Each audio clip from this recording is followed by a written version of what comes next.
Welcome into the Train with the Best podcast. I'm Craig Hoffman. Chris Gorres. We're here in the Gorres home to record the intro. Sitting in the sunroom, just chilling. This is multiple podcasts in the last couple weeks being in the same room. That's right. Reminds me of the olden days. Right. Sitting in the cars.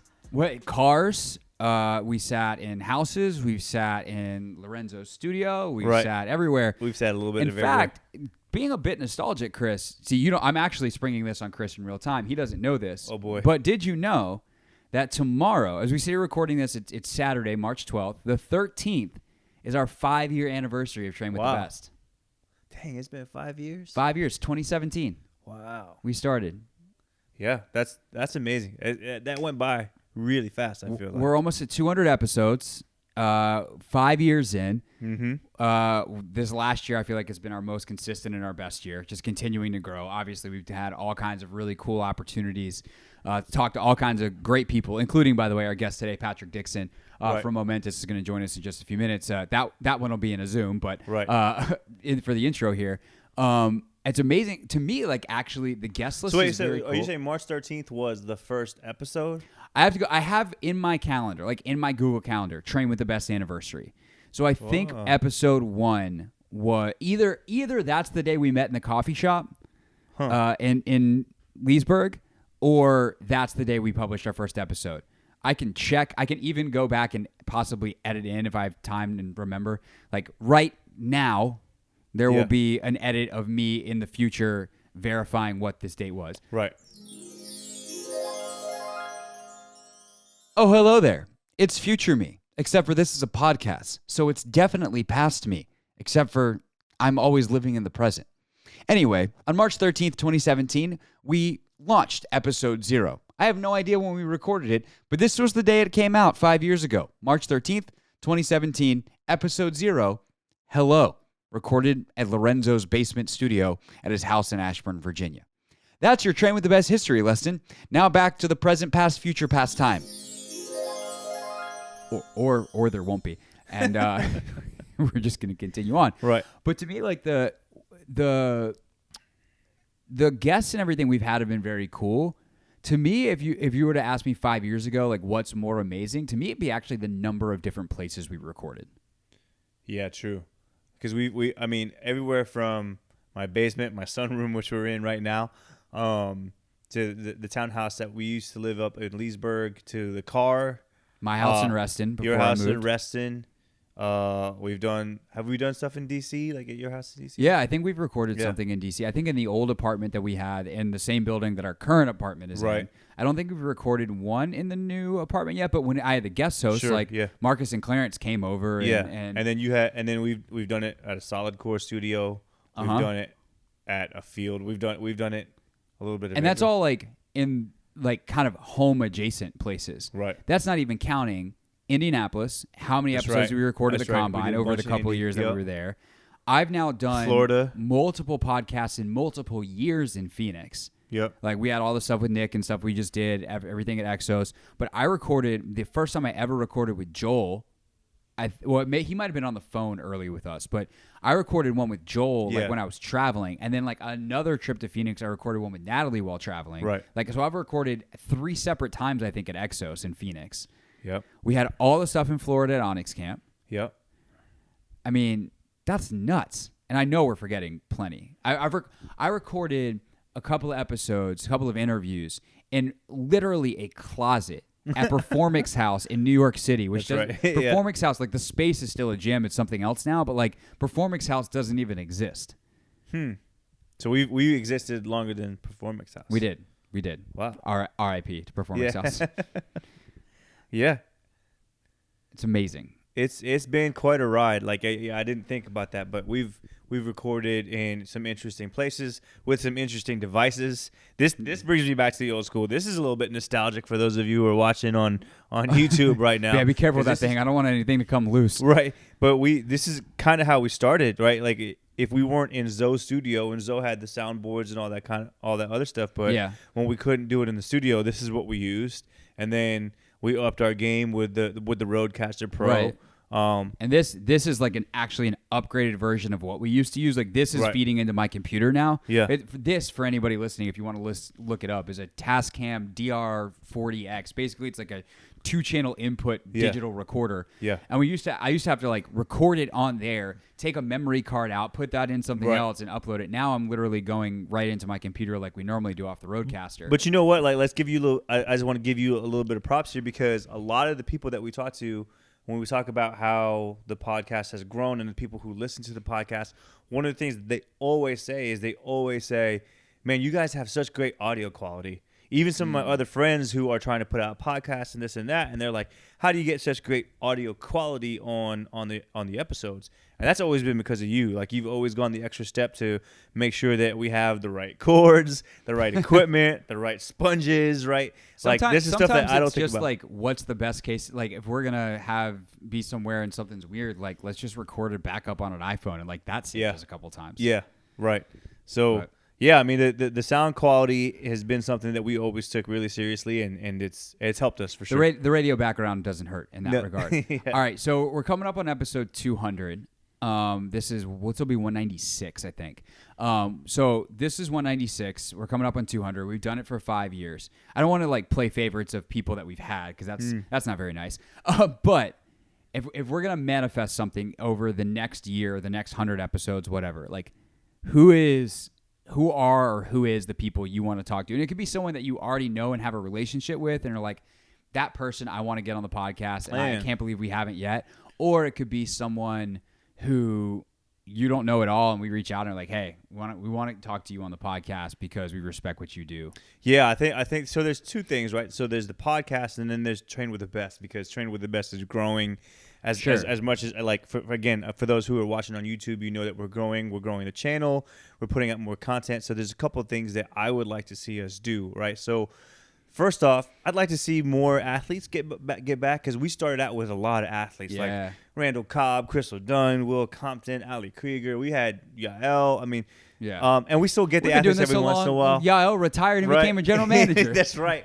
Did she even have? She's got 2 children. She didn't have any. She was a zero. Anyone? Yes. Yeah. Because she was pregnant when I think we were at Onyx Camp. Right.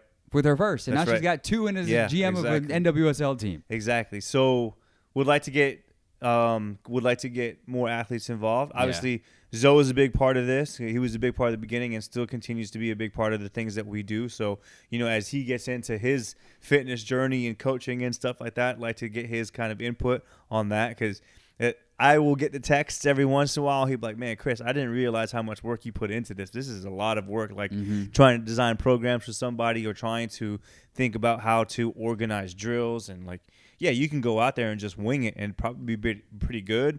But Joe's the type of person that wants to do everything the best way that he knows how. And so it's interesting to see his perspective now, going back through all the workouts that we did. So getting some of the athletes back in. And then on the other stuff that we're doing, would love to start featuring some of the other things that cool people are doing out there. Because like you said, we've had the chance to travel to some cool places, meet with cool people, see how they do things.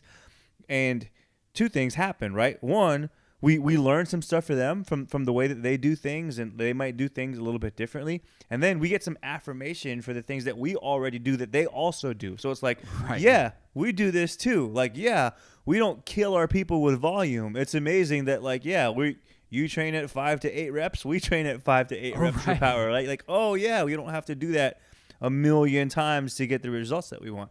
So what I would love to be able to do is to show that to people too. To take people along on that ride with us, where we're like, hey, look, one, if you're out there and you're listening and you want to share some of the stuff that you got, cool, hit us up. Let us know when we can come to you, feature some of the stuff that you do, and show how we have that connection of, all right, here's the science, here's why you do it the way that you do it, here's a cool way and a cool way that you put your own spin on it, and then show people kind of that what's going on, right? So they can see how things are done at Exos, and see how things are done with Yo Murphy and you know, some of these other places that we've gone to. So that's kind of the next step for me, I would say. Yeah. I would say for me, getting back to athletes would be very cool. There's definitely some local ones in DC. Like, I would love to get Terry McLaurin on the pod. Yeah. Like his work ethic, he's just a great dude. And I've interviewed Terry when I was still on the beat for Washington, for the now Commanders, right? I was there for his rookie year, but I've never had the chance to sit down for an hour with the guy. And I would love to sit down for an hour with the guy. Speaking of the Commanders, I would love to get our boy Chad Englehart on the pod. Manifesting that. Hopefully we can get that organized.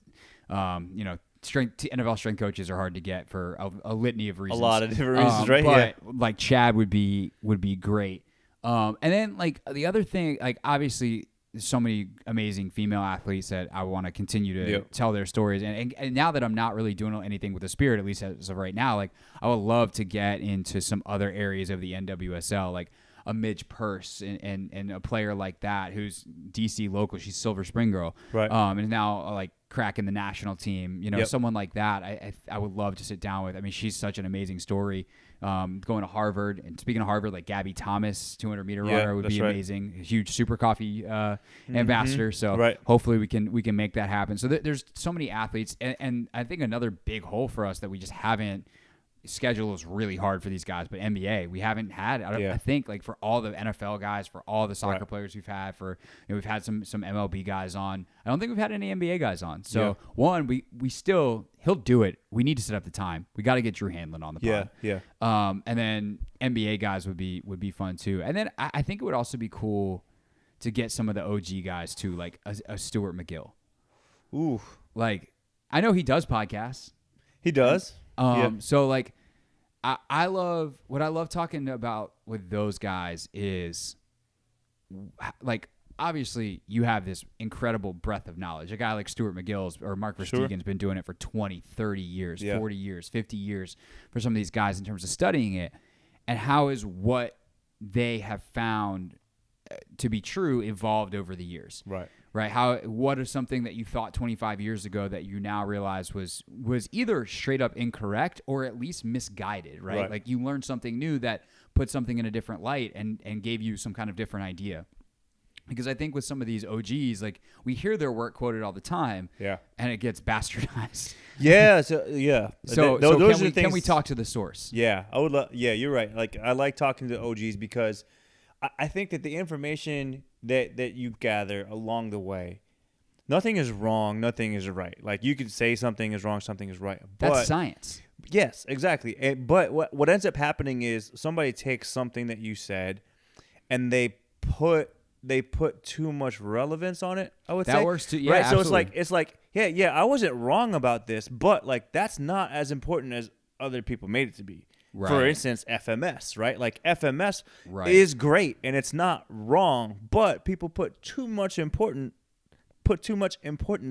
on a 21 when that's not important. Right. So it's like, hey, what did you do over your career that you prioritized differently than you prioritize now? Right? Foam rolling for me, like when I started out, foam rolling was like, man, everybody's got to do this, and now it's like, yeah, we do it, but it's not nearly as important as I once thought it was. Right. You know? Totally.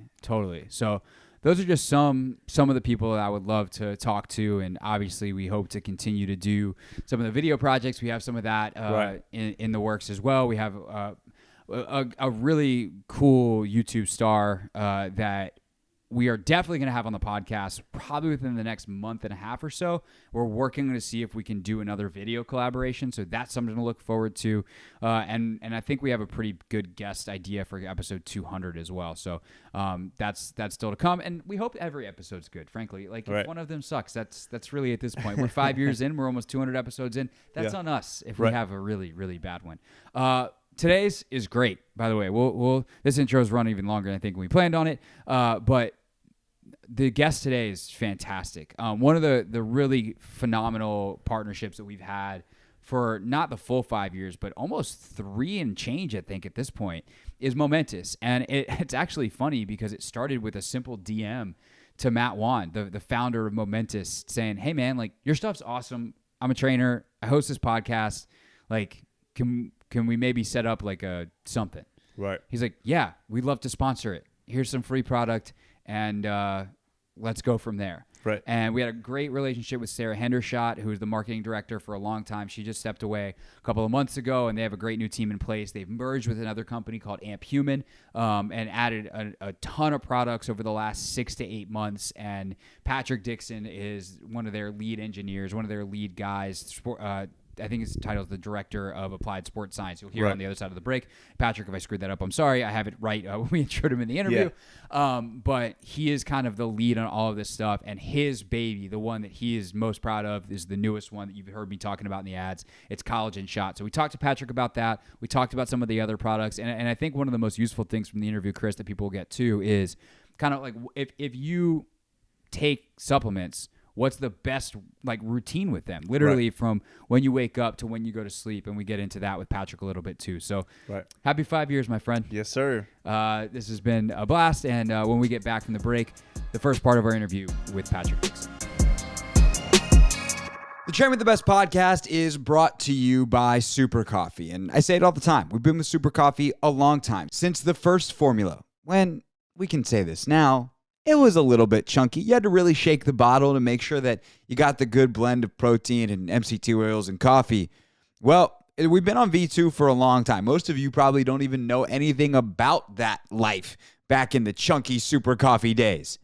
Well, now we're on to version number 3. They've revamped all their formulas for the RTDs, the ready-to-drinks, the originals. And now instead of your blueberry coffee or your caramel, whatever, it's vanilla latte, caramel latte. A slight change that's going to deliver a more delicious, creamier, richer, just wonderful product. I can't wait to try it. I got a box on the way. And the good news is all the stuff that you love is still there. Still 10 grams of protein, still MCTs from coconut oil, still high quality coffee that is going to get your day started right, and still 25% off. Just use the code Train with the Best at drinksupercoffee.com and try Super Coffee V3, available now in stores nationwide, and again at 25% off with the code Train with the Best at drinksupercoffee.com.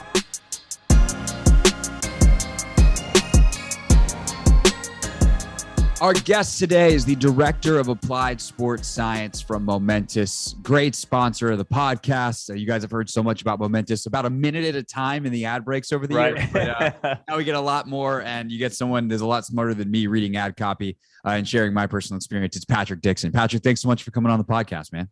Guys, thanks for having me today. I really appreciate the time. So let's dive in with the new stuff first. I know this is your baby, and we've been obsessed with this product. I actually almost spilled the beans a week early. I was like, I have like an ad recorded for a Collagen Shot, and I was like, wait a second, I think that launches next week. Scrap that. How did the idea for Collagen Shot come to be, and why is I guess in that answer you'll probably touch on why collagen supplementation is so important and why it was as a priority for Momentous. Yeah, I think I'm going to really make sure that I don't go down the rabbit hole on this one because I love talking about it. But it's really important for people to understand, like, hey, from the time you hit 25 on, your body starts to create less collagen. And collagen is more than just, your cartilage, right? It's your tendons, it's your ligaments, it's connective tissue everywhere throughout the body. It's in your teeth and your bones. And when people take a step back and they're getting a little bit older and they've got a little bit more wear and tear on their body, collagen can really be one of those things that helps improve outcomes. And I think that's something that's really important to think about. Keith Barr up at UC Davis is doing a lot of research on collagen, supplementation, what needs to be taken with it. But I think for our user at home, I think it's really important to understand a couple of really, really core things, which is collagen should be taken 30 to 60 minutes before you train to make sure that you've got the maximum amount of the peptides in your bloodstream. And then B, it needs to be taken with vitamin C. And vitamin C is a cofactor that helps improve both the amount of collagen synthesized as well as the strength of the collagen created. And I think those are the two main things. The reason for the collagen shot is because sometimes it's hard to get some of these supplements into our day-to-day, right? And we know that routine becomes really important.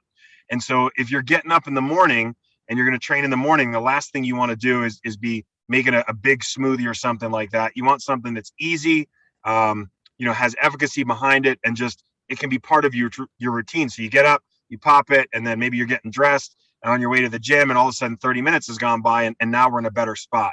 I think the other reason for the collagen shot is it's really about how do we get something meaningful into the body and start to stay away from caffeine. And so, there's a couple of companies out there that have done, a lot of promotion around, hey, collagen and coffee. But there's really some deep science that says that the caffeine can actually inhibit collagen production in the body. And so I would hope that everybody listening to this podcast is thinking about that. There's a couple of really great papers out there around the influence of caffeine and collagen synthesis. So just Google that, look it up on PubMed, and don't have to take my word for it. There's smarter people than me doing the research. So Patrick, I actually want to dive into that a little bit. And as we're doing this, we're recording this podcast, and then I'm going to get a workout in. So I actually, for those who are watching on YouTube, I actually have one of the collagen shots with me. So I'm going to take this as after I ask this question. But what's the difference between this and the other collagen, like the collagen that I take at night at home that comes in a bucket in a powder form? What's the biggest difference between this and that?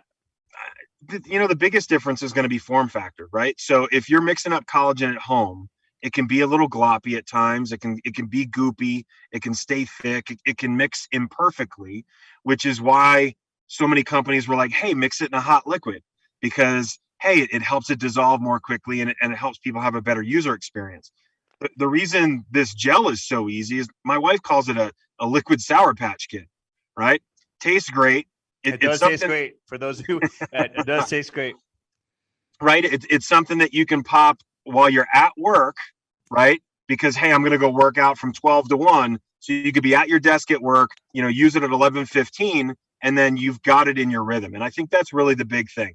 The other thing is anybody who's ever mixed collagen in a water bottle with like a protein knows what that smell is if they forget to wash their water bottle out, right? Like, sucks. God forbid that bottle ends up in the back seat, rolls under a seat, and you find it 3 days later. It's all bad, fellas, all bad. Yeah, for sure. Yeah, and Chris, by the way, you need to take another one, because the instructions say you're supposed to take 2 if you're doing it 30 to 60 minutes before workout. I read the box, and Patrick helped design the box and those instructions, so I'm just helping you maximize your collagen synthesis here. You're supposed to take 2. I just took the first one, and like I said, I will verify that it does taste great. It does taste like a little bit like a Sour Patch Kid. This is orange mango. I don't know if there's any other flavors out there, but this is the one that I'm taking. So I'll take another one gladly. Not because I want the supplementation, because I do want the supplementation, but hey, if I get to eat 2 pieces of candy, you don't have to tell me twice. Patrick, I did want to dive in a little bit to the kind of the coffee complex, because that was prior to not having this knowledge and not having the shot available. Like, that was my go-to.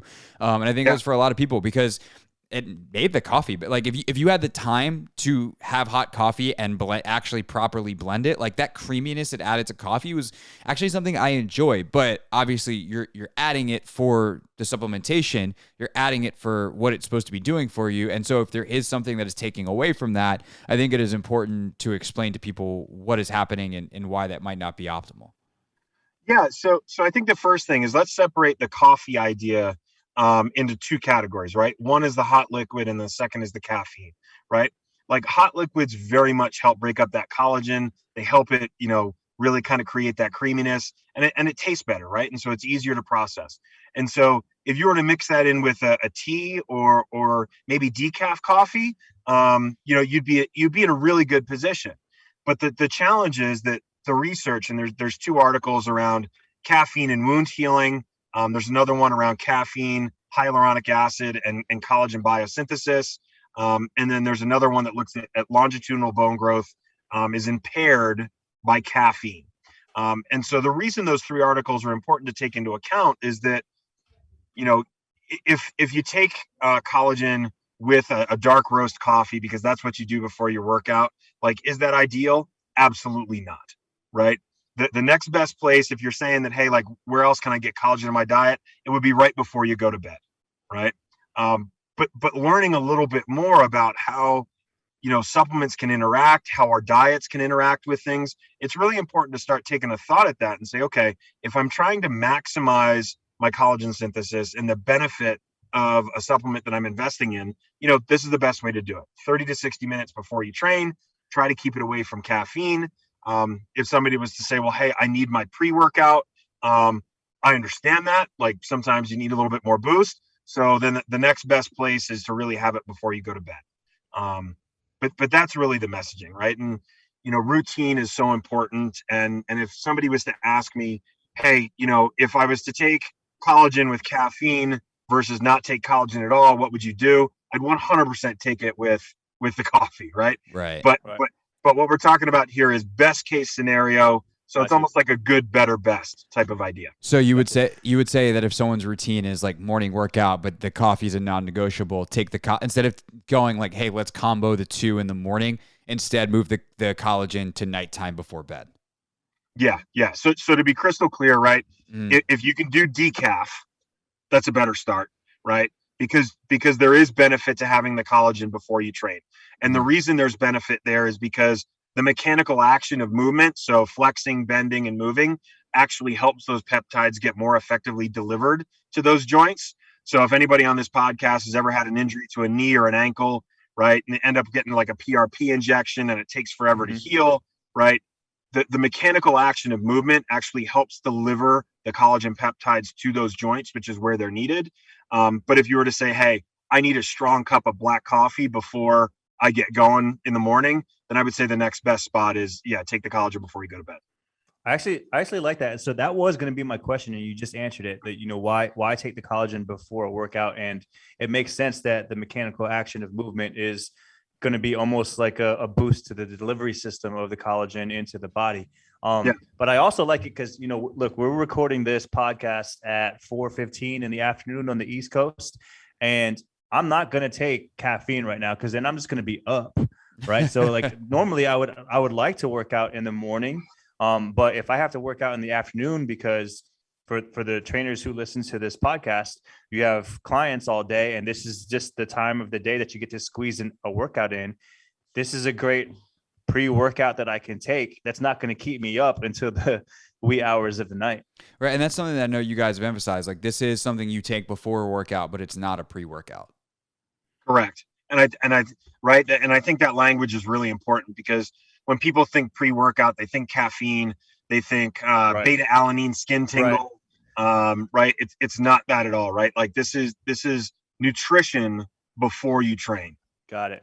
Got it. What will people be able to feel? Obviously, like one collagen shot, like you take a shot of pre-workout, and I hate to put those two on the same page, but since we're there, right? You feel take a shot of pre-workout, like you took it, like you feel that.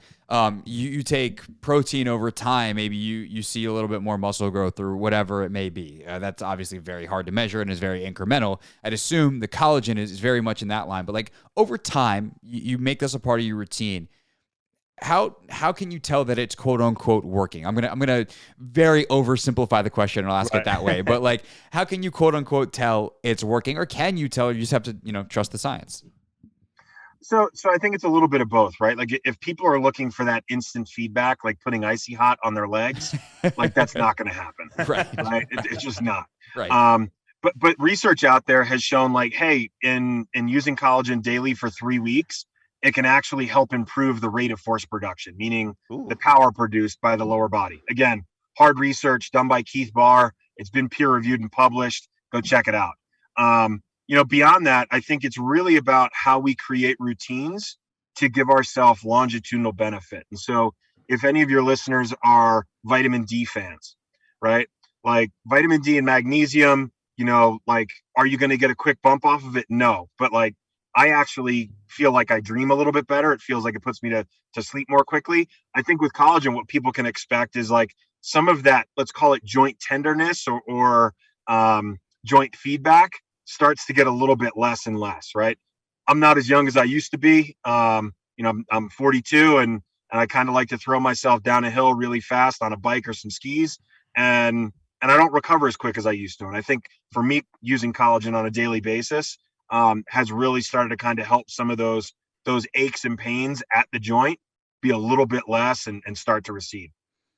What's the research on the dosage, Patrick? Right. So like if I'm a athlete that's pretty active, I want to take 0.8 grams of protein for every pound that I weigh. Like what's the dosage for collagen that I should be taking?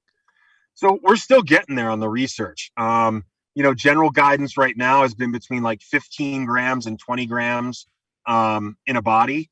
But I'm sure that in the next 5 years, we're going to get to a point where, like you're talking about, like the American College of Sports Medicine talks about, hey, this is the amount of protein per day for an endurance athlete. If you're trying to achieve hypertrophy, this is where you go. So I'm sure the research is going to get there. But right now, the guidance that we have is 15 to 20 grams per day. Got it. The Train with the Best podcast is brought to you by Jaku. Got a chance to use the Jaku this week, the Jaku Speed. Get out there, run some hundreds. Took one of my clients out, had her run as well. And it was such great feedback, and it truly is a miracle device. It takes no time to set up. You literally turn the Jaku Speed on, open the app, set up your phone, and there you are. You have a fully operational, laser-accurate timing system on an app on your phone. It is truly, truly wild. And not to mention, we use the Jaku muscle blasters in the warm-up. There's a pretty good chance that we're going to bust out the Jaku speed shoot with her very soon. Some speed ladder work coming. Oh, look, Jaku makes one of those. Everything you need for speed, Jaku makes. That's why their Instagram handle is at Jaku Speed. Make sure you give them a follow, and make sure you're following us at Train with the Best 21. We actually used one of the Jaku muscle blasters in our latest reel, a way for you to be in less pain. That seems useful. All right, so how do you get all this magical stuff? You go to jaku.com/discount/TWTB, as in Train with the Best. That's jaku.com/discount/TWTB for 20% off each and every Jaku order. Spread the word. Go to jaku.com/discount/TWTB.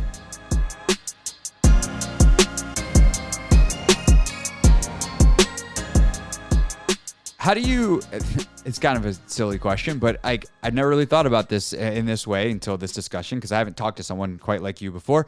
Like, you work for a company that makes a product that has to put the instructions that we talked about on the bottle. But as we just talked about, like, and we can use the proteins here instead of the collagen, but like the recommendations by the American College of Sports Medicine, and I'm sure other research, it varies. How do you decide what to put out there into the world for a mass-produced product? Even if it's, depending on how you aim your target audience, I'm sure it plays into that of, like our proteins are designed for athletes or designed for general population. Like, as you guys think about that as a company, how do you try to best serve your audience of making general recommendations while also providing more background and detail of where someone might not want to use 2 scoops of this protein or, this much of this supplement? Yeah, I think the cool part about the research is it's constantly evolving. And so one of the things that Momentous has is really good access to some of the best in sport. So whether it's somebody at, Red Bull, Nike, US Ski, some of the best teams in the country, both professionally and at the collegiate level, like, we're reaching out to those networks to have conversations and say, hey, what have you seen as best practice, right? And so the idea is that, when you see something on a label or you see us saying something, like, we've aggregated information from Major League Baseball, the NFL, the NBA, the NHL, from the biggest, football and collegiate programs in the country and some soccer programs over in the UK to be able to say, listen, this is the consensus among professionals that are doing this at a really high level. And this is what we want to bring to our consumer, right? Because they don't have that access. And that's really our goal when we talk to our end consumer. And then you obviously have a research arm of your own. That's kind of your thing. So what separates Momentous in the space from a research end versus other companies who may also have big time partnerships, let's say, but aren't as dug into the science on their own? Yeah, I think for us, it's really about how do we innovate in the space, right? Anybody can put, a whey protein on the market, but how do you make it better, right? And so for us, like, our whey protein has got a prohydrolase in it, which is a probiotic that helps your body absorb more of the protein, more of that amino acid, per gram, right? And so that's important. With PR Lotion, we've got 2 clinical studies that have just finished up, one at UConn and one at the University of Oregon. Those are serious commitments. We've got another project going on at UConn to kind of expand on that research. With the collagen stuff, we're trying to innovate with the military. And so we've gotten 6 different innovation contracts with the Department of Defense that comes to, a pretty hefty chunk of change. And so the goal is to constantly evaluate the products that you develop and then pressure test them. and say, hey, like, how can we make this better? We have best practice, we have best in class, information and ingredients going into it, but how do we make it better? That's one of the things about the collagen shot I'm so excited about, is that, we're trying to work with the military to do a study on the effects of collagen supplementation for the female athlete and how there might be a benefit there. And then overall, how it may reduce musculoskeletal injuries over time. Like, quite frankly, like, I don't know of another company that's investing those types of resources into making things better and being able to bring that information to the consumer and say, hey, this is what we're studying, this is what we're chasing after, and this is what we know. But we're also the first person to raise our hand and say, this is what we don't know.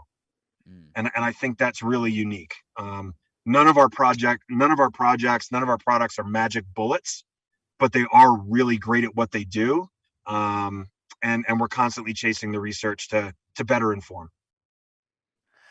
Patrick, what does your research say about youth athletes using collagen? So we train a bunch of youth athletes at Onyx, and I know for a lot of the trainers that listen to this show, they also work with high schoolers and middle schoolers. Is this something that would be beneficial for a teenager to take?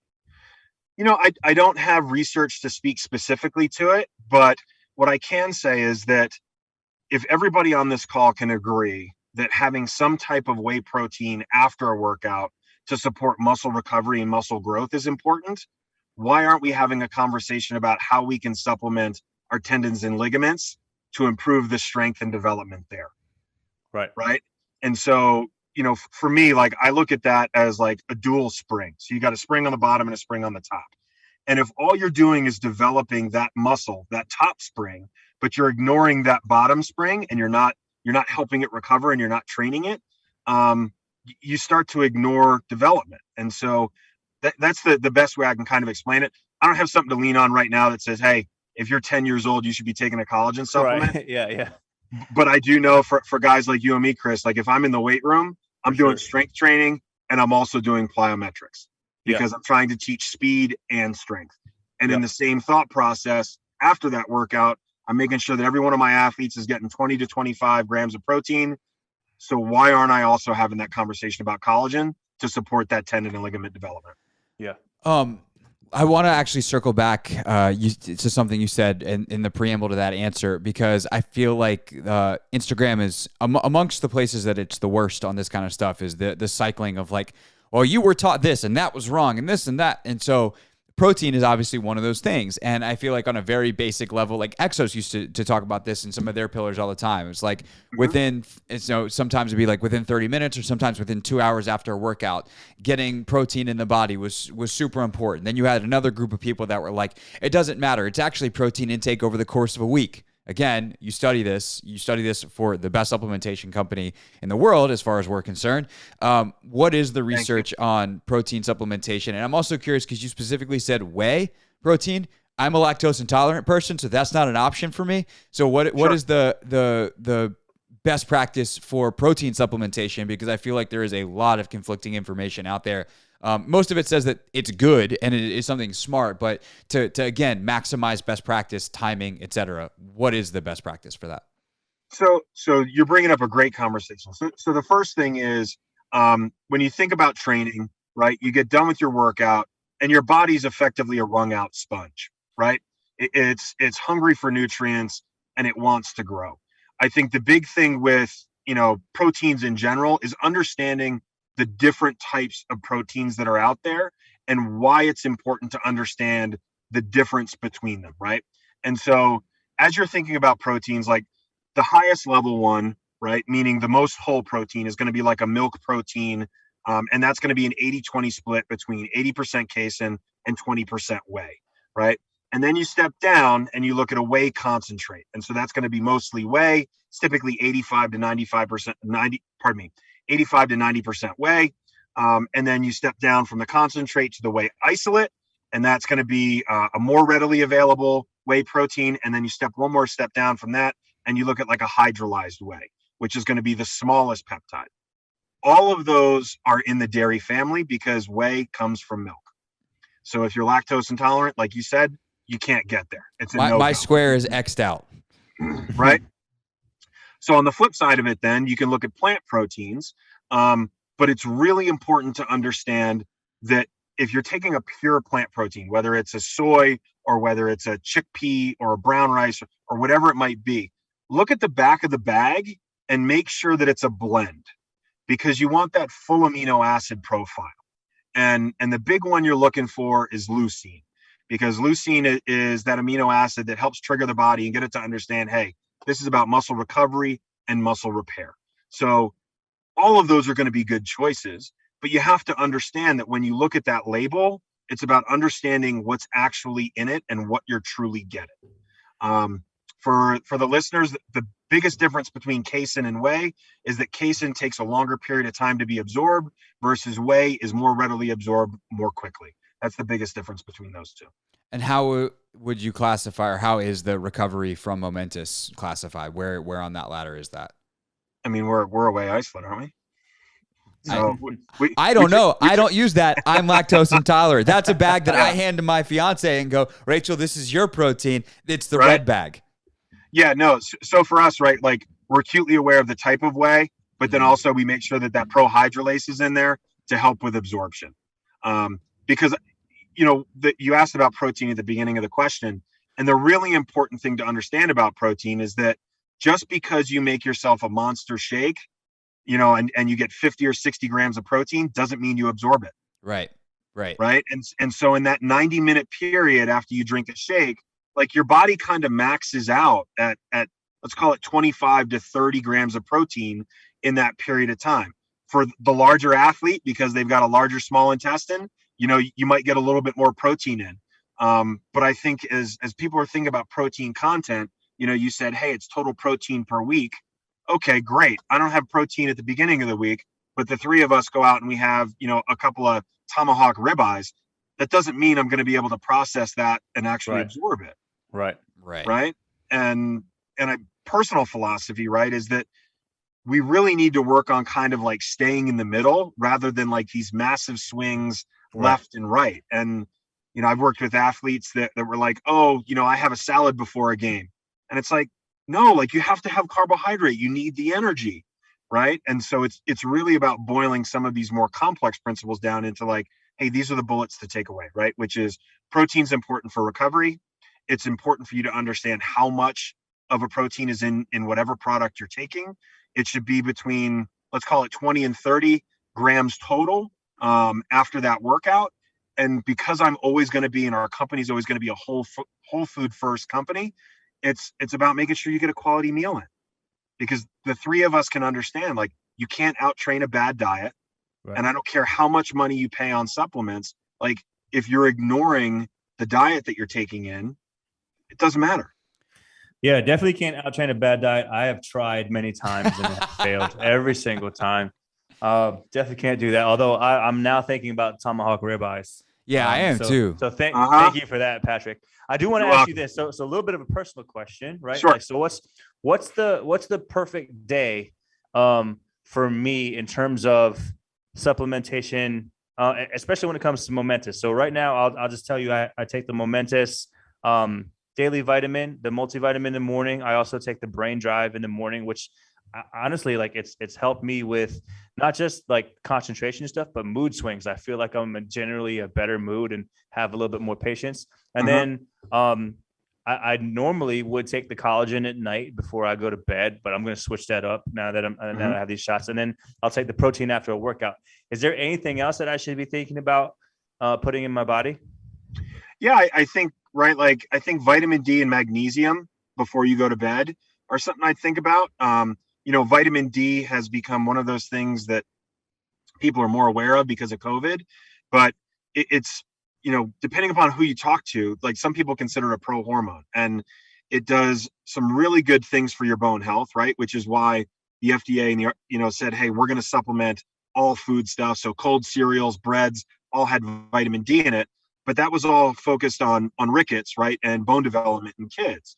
And so if we then take a step further out from that, where else does it help? Vitamin D is going to influence our immune function. It's part of the endothelial cells that are in your throat and in your lungs. It helps moderate infection there and inflammation as well. It really helps with mood. So I get to sleep infinitely better when I'm taking my vitamin D and my magnesium together. And so there's really interesting stuff that people should understand. Like, hey, it's more than just breads and cereals and my bones, right? It's really going to help in some other spaces. The reason why you take magnesium with it is because magnesium is needed in like 8 different spots to actually activate vitamin D into its active form in the body. And so having those two together really works synergistically, and it's a smart move in my mind. And then I think beyond that, right, like one of the things that we haven't touched on is like, how do we fuel the workout and how are we looking at hydration strategies, right? Because, if you guys are on the East Coast, you get those hot and humid summers, right, where like you're just sweating like crazy. And so how do we make sure that we're having conversations around, if I'm working out under 60 minutes, I don't need carbohydrate. So I should be looking at sodium, potassium, maybe some zinc to really help with those workouts that are shorter. But then on those longer workouts, hey, I do need some carbohydrate to help support that. And that's really where our 2 projects, Hydrate and Fuel, come into, right? Hydrate's designed for those workouts that are shorter, not a ton of calories in it, but something nice that tastes great in the bottle. So you can go ahead and get your workout in, have something nice to sip on, and you don't have to be worried about extra calories. But then Fuel, right? It's got 28 grams of carbohydrate in it, and it's a 3-to-1 glucose to fructose ratio, so that your body can better absorb those sugars to help sustain that 90-minute, 2-hour workout that you're going to go hit up. And so that's really something that's important too, to kind of have a concept around. Yeah, that Chris, actually, you kind of stole the question I was gonna ask, and then Patrick, you stole the follow-up I had, which was like, what is the ideal day? And so the timing of it, just to kind of recap here, Chris, you said the multivitamin in the morning. Patrick, that's the best time to take a multivitamin in the morning? Yeah, you want to take it with food, right? So you want to facilitate digestion, and some of the vitamins that people take in, they don't realize like they might be fat soluble. So A, D, E, and K, if you don't have them dissolved in a fat, your body can't absorb them. So that's really important. And then, let's face it, like some people who take pills, their stomachs get a little bit upset if it's just a dry stomach. And so it's always nice to take it with some juice and get a little bit of food on that to help keep that stomach quiet. Definitely. And then pre-workout, you would use PR if we're going through the entire suite of products, which I'm going to try to do off the top of my head. So if I forget anything, please, by all means. You're doing well. PR, I've done a lot of ads. The PR lotion, collagen would happen before the workout. Fuel or hydrate would happen during. Your protein would happen after. And then end of the day, if you didn't do collagen or you didn't work out earlier, you do that. And then vitamin D, magnesium, and elite sleep obviously would go before bed. End of day. There you go. Come on. Did you really think that we wouldn't line up everything you need to get and then do the ad for Momentous? What kind of amateurs do you think that we are? We've been doing this for 5 years. All right, I'm going to keep this very simple. Go to livemomentous.com, use the code TRAIN with the best 25. Everything you just heard and everything else they make, which is a few more things, including PR lotion that we're about to talk about, is available at 25% off. Set up a subscription order. This is the way Chris and I both do this. We set up a subscription order. That way we make sure we don't run out of all the things that keep us going, and then they just come on rotation. If you get backed up on one, say you don't work out quite as much for whatever reason, and you have some protein left, then you just skip it and it'll come the next month. So go set up a subscription order. Use the code TRAINWITHTHEBEST25. You get 25% off that order. And then when they refill it on whether it's a month, 6 weeks, 2 months, whatever you set the subscription to, it'll be 15% off your entire order of products every single time. Train with the best 25, livemomentous.com. Let's finish out the pod with Patrick.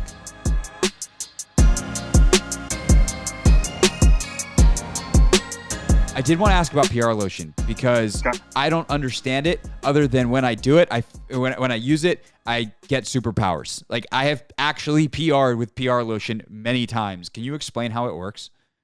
Sure. So a lot of your listeners are going to be familiar with the term lactic acid, right? Mm-hmm. And so when I'm exercising at high energy, my body naturally produces acid.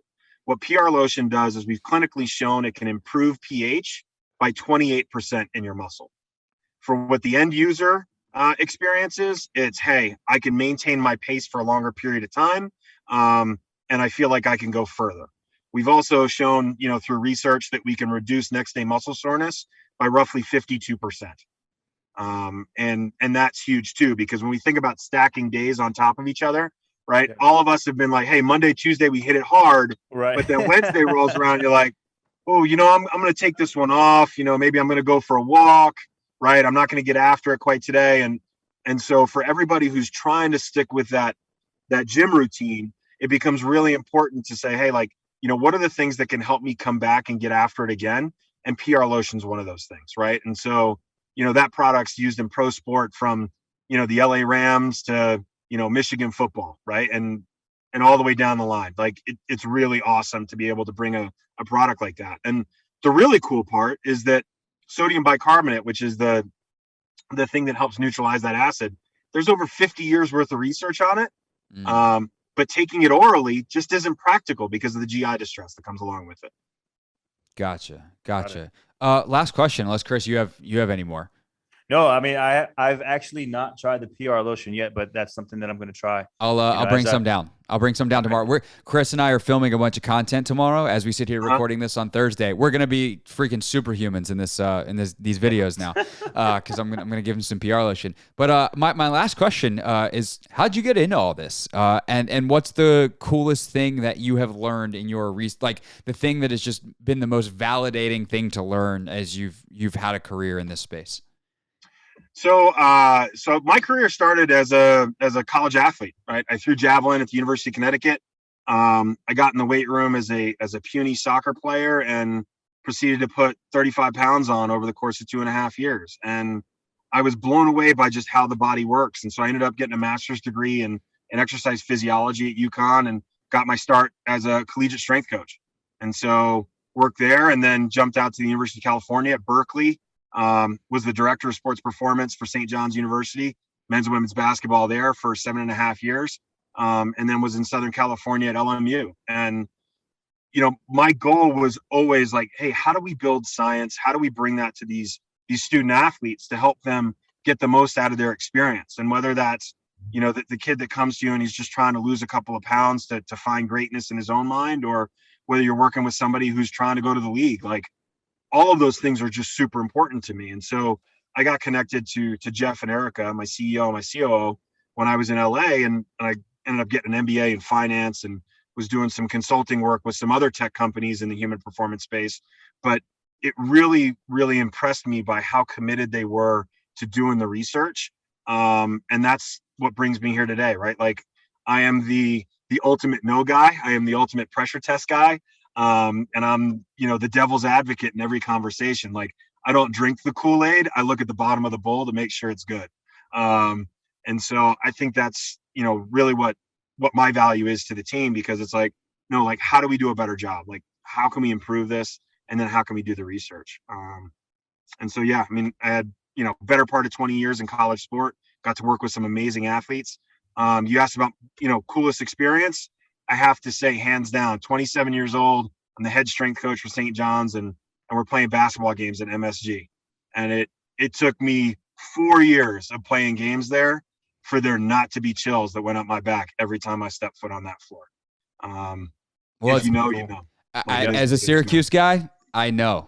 Yeah. Patrick, this was awesome, man. We will definitely be doing it again. I know you guys are always working on stuff, so I'm sure there will be more opportunities to talk about new products as well as improvements to the existing ones. Patrick Dixon is the Director of Applied Sports Science at Momentous. Our partnership with Momentous has been so phenomenal over the years, and Patrick, we're so glad that you are now a part of it. Thanks so much for coming on the podcast, man. Gents, I appreciate the time today. Have a good one.